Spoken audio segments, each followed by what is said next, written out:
Assalamualaikum, perkenalkan nama saya Marcelo Ivan Zamorano. Pada kesempatan ini, saya akan membahas mengenai materi pengambilan keputusan jangka pendek perhitungan biaya relevan studi kasus pada CV Piramid. Sebelumnya saya akan membahas sedikit mengenai apa itu biaya relevan. Biaya relevan adalah biaya yang terjadi pada suatu alternatif tindakan tertentu tetapi tidak terjadi pada alternatif tindakan lain. Biaya relevan akan mempengaruhi pengambilan keputusan.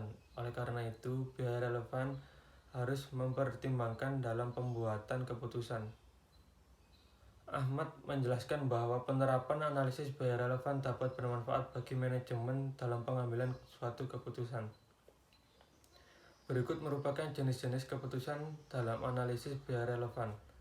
Yang pertama adalah membuat atau membeli. Yang kedua adalah meneruskan atau menghentikan. Yang ketiga menjual atau memproses lebih lanjut. Dan yang keempat adalah menerima atau menolak pesanan khusus. Nah, di sini saya akan membahas menerima atau menolak pesanan khusus. Yang pertama, kita masuk pada latar belakang kasus. CV Piramid melakukan produksi normal dengan menghasilkan 2.170.000 buah paving untuk setiap tahunnya. Oleh karena itu, perusahaan sudah menganggarkan biaya untuk pembuatan paving sejumlah dengan kapasitas produksi yang sudah ditetapkan. Namun, setelah dianalisis, ternyata CV Piramid belum mampu mengoptimalkan kapasitas produksi sebagaimana dengan target yang ingin dicapai, sehingga munculnya kapasitas menganggur yang dapat dijadikan pesanan khusus. Selanjutnya, kita masuk pada analisis kasus dengan metode biaya relevan. Dalam perhitungan kasus ini, metode akan diterapkan untuk menguraikan atau menggambarkan penentuan harga pokok produksi dengan menggunakan metode relevan cost pada CV Piramid.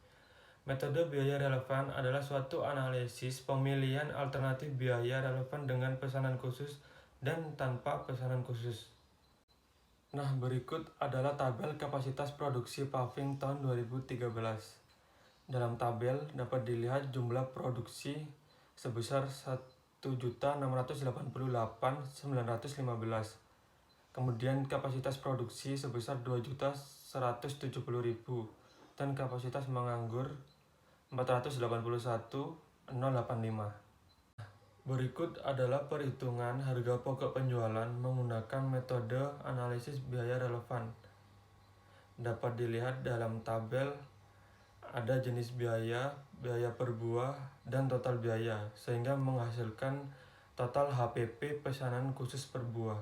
Hasil perhitungan menunjukkan bahwa harga pokok penjualan pesanan khusus adalah sebesar 1.284,19 per buah pavingnya. Dengan demikian, perusahaan dapat menerima keuntungan dikarenakan harga pesanan khusus adalah sebesar 1.500 per buah pavingnya. Beberapa akun biaya seperti overhead dan biaya non-produksi dihilangkan, sedangkan biaya relevan yang dalam hal ini merupakan biaya pengiriman ditambahkan dalam perhitungan harga pokok produksi.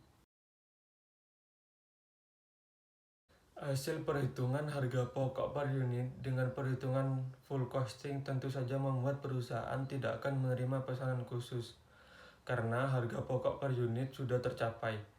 Namun, jika dianalisis dengan metode biaya relevan yang tentunya akan menghilangkan beberapa akun-akun biaya seperti biaya overhead pabrik dan biaya non-produksi yang telah ditetapkan untuk periode 1 tahun.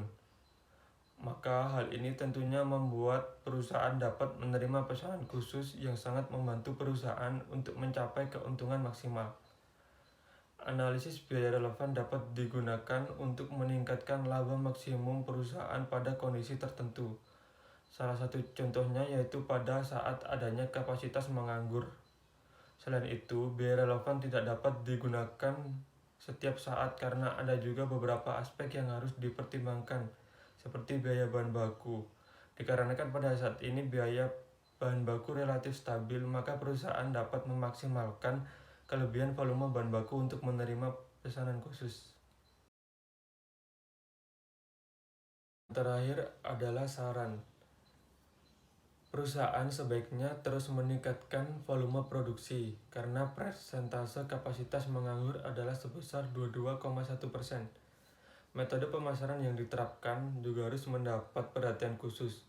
Selain itu, juga disarankan manajemen mulai dapat menerapkan metode analisis biaya relevan agar nanti jika kondisi seperti ini terulang kembali, pemasaran khusus dapat dijadikan sebagai sebuah strategi untuk meningkatkan laba. Sekian penjelasan materi dari saya, kurang lebihnya saya mohon maaf. Terima kasih. Wassalamualaikum warahmatullahi wabarakatuh.